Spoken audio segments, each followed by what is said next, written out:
Welcome to Democracy Now!, democracynow.org, the War and Peace Report. I'm Amy Goodman. Russian troops have deployed to two separatist regions in eastern Ukraine after Russian President Vladimir Putin Monday declared them independent states. Putin made the announcement from the Kremlin during an hour-long speech in which he questioned the legitimacy of Ukraine as an independent sovereign state. We demand from those who captured and hold the power in Kiev to immediately end the combat activities. Otherwise, all responsibility for the possible continuation of the bloodshed will be entirely on the conscience of the regime ruling the territory of Ukraine. On Monday, the United Nations Secretary-General condemned Putin's decision as a violation of Ukraine's territorial integrity and sovereignty and inconsistent with the principles of the UN Charter. The U.S. Ambassador to the United Nations, Linda Thomas-Greenfield, also criticized Putin's move during an emergency meeting of the Security Council Monday night. He calls them peacekeepers. This is nonsense. We know what they really are. In doing so, he has put before the world a choice. We must meet the moment, and we must not look away.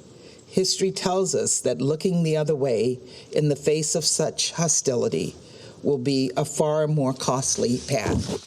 Ukrainian President Volodymyr Zelensky accused Russia of violating the Minsk agreement and undermining diplomatic efforts to resolve the conflict in eastern Ukraine. On Monday, the Biden administration issued limited new sanctions targeting investors in the Russian-backed separatist regions. Meanwhile, Germany has announced it's halting the permitting process of Russia's massive Nord Stream 2 gas pipeline. We'll have more on tensions over Ukraine with Nina Khrushcheva, the great-granddaughter of the Soviet Premier Khrushchev, after headlines. In Florida, a state Senate committee has passed a Republican-led bill that would ban almost all abortions after 15 weeks of pregnancy. The legislation now heads to the full Florida Senate for a vote. The bill makes no exceptions for pregnancies that result from rape or incest and would require two physicians to certify an abortion is necessary to save the pregnant person's life. Florida's Republican Governor Ron DeSantis has called the bill reasonable and supportive of protecting life. He's expected to sign the legislation if it reaches his desk. In an historic victory for reproductive rights, Colombia has legalized abortion during the first 24 weeks of pregnancy. Abortion rights advocates gathered outside the Colombian Constitutional Court in the capital, Bogota, Monday evening, celebrating as the decision was delivered. This is a big achievement. With today's decision, all women won. We want a greater recognition of our full citizenship, more security over our bodies, and over our sexual and reproductive rights. The Dominican Republic has begun construction of a wall along its border with Haiti. The nearly 13-foot barrier will cover about half of the 244-mile Dominican-Haitian border. Other border enforcement infrastructure will include fiber optics, movement sensors, cameras, radar, drones, and over 70 watchtowers. The wall's construction comes as Haitian migrants continue to flee extreme poverty, political instability, and violence. Dominican President Luis Abinader spoke at a groundbreaking ceremony Sunday.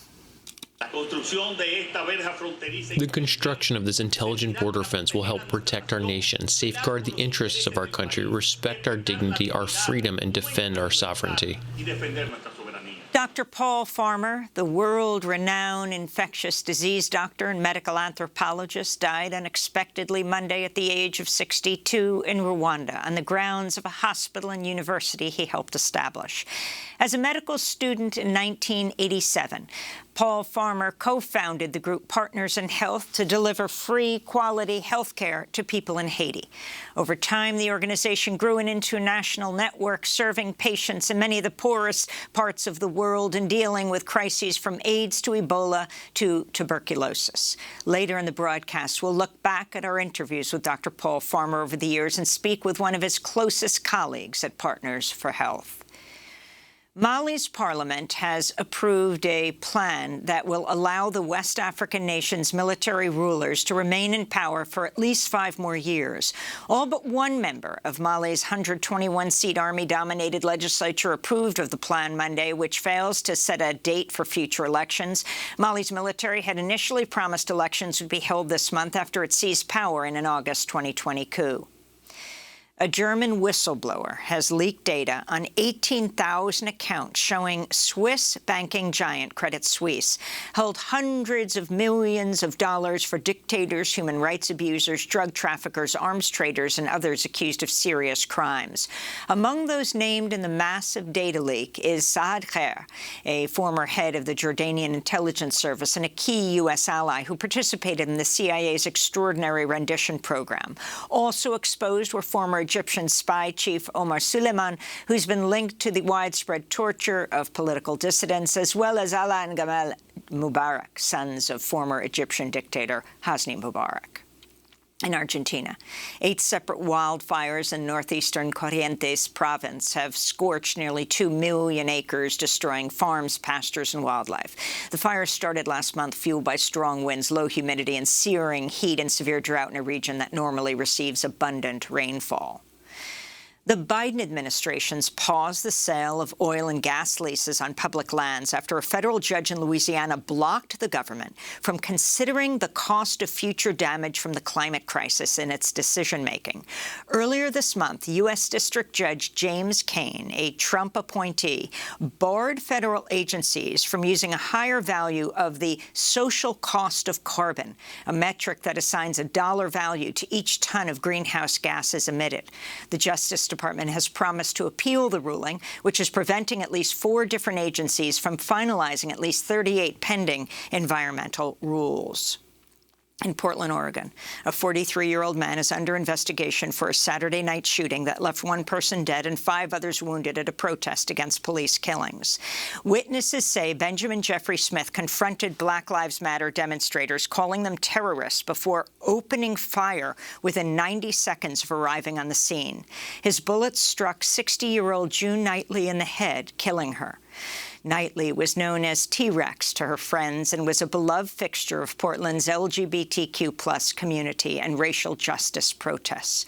4 others were injured by Smith's handgun before someone returned fire and injured Smith, sending him to the hospital in critical condition.